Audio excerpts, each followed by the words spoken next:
ez dagoen, zede liburuan bai badator, baina zuzenean bere lanik ez dago, ze hitzari eman nahi izan dugu garrantzia, hitzari eta musikari.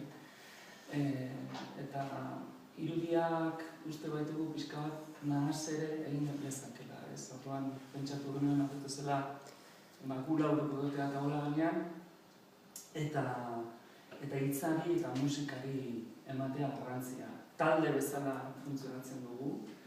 Bueno, ez dakit, Mikelen ideietako bat zen hori, ez da? Nola jauzirik ez egotea poemen eta kanten artean. Jendeak oso ondo ez jakitea, hau kanta da, hau poema da. Izan ere dena dira poemak. Batzuk melodia gehiago daukate, besteak dira errezitatuagoak, ez? Baina dena dira poemak eta dena dira kantak.